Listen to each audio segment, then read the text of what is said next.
প্রান্তিক বাংলা, সত্য প্রকাশে বদ্ধপরিকর। প্রাকৃতিক দুর্যোগের জেরে ভাঙনে জেরবার বাংলার অন্যতম পর্যটন কেন্দ্র বকখালি।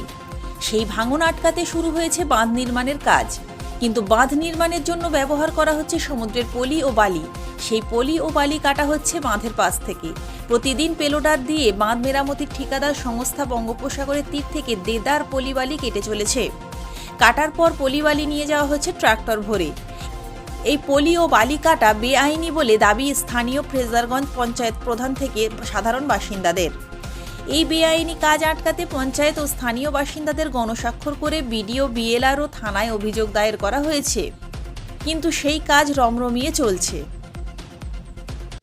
তো বিভিন্নভাবে আমাদেরকে কিন্তু অগোচরে রেখে দিনের পর দিন এইভাবে বালি ধ্বংস করা হচ্ছে, আমাদের সি বিচটাকেও নষ্ট করা হচ্ছে এবং আস্তে আস্তে নদী, আপনারাও হয়তো দেখেছেন নদী কিভাবে আস্তে আস্তে বাউন্ডারির ধারে চলে আসছে, সরাসরি এসে ঢেউ মারছে। আর যেহেতু ওটা বালি এবং মাটি দুটোকে মিশিয়ে ফিলিং করা হচ্ছে, তো একটা বর্ষার পরে ওগুলো আবার নষ্ট হয়ে যাবে।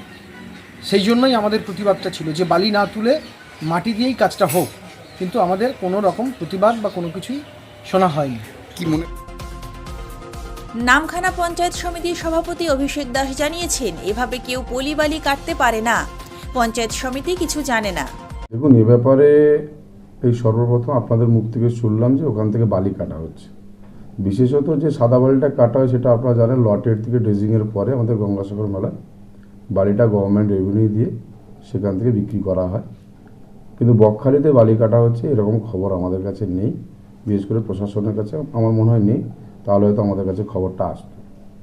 আর কেউ যদি বেআইনিভাবে যদি বালি কেটে থাকে, সেখানে গঙ্গাসাগর বকখালি ডেভেলপমেন্ট অথরিটি আছে, তো সেখান থেকে দাঁড়িয়ে কেউ যদি বেআইনিভাবে যদি বালি কাটে তার আইনত ব্যবস্থা নেবে প্রশাসন, এবং বোর্ডও আছে, বিএলআর তো ব্যবস্থা নেবে, এবং জিবিটিরও বিএলআরও আছে, সেখানে বালি দিয়ে কি বাঁধ তৈরি করা যায় না? বালি দিয়ে কোনো বাঁধ তৈরি করা যায় না।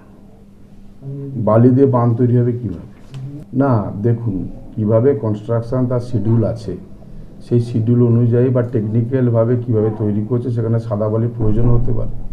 আমরা দেখতে পাচ্ছি, আপনি যেখানে বলছেন লক্ষ্মীপুর বলতে আমাদের যেটা একবারে ফ্রেজার সাহেবের যে এরিয়াটা, যেখানে আমাদের টেট্রাপটটা তৈরি হচ্ছে ইরিগেশন ডিপার্টমেন্ট থেকে, আপনারা বোধহয় সেই কথাটাই বলছেন।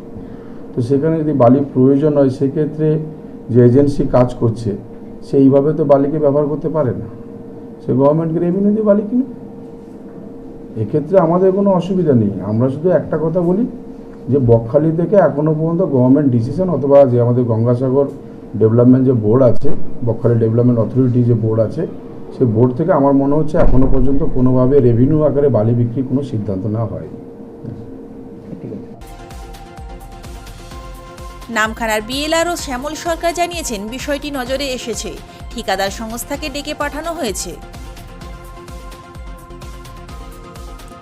নামখানা থেকে প্রান্তিক বাংলা নিউজ টিম।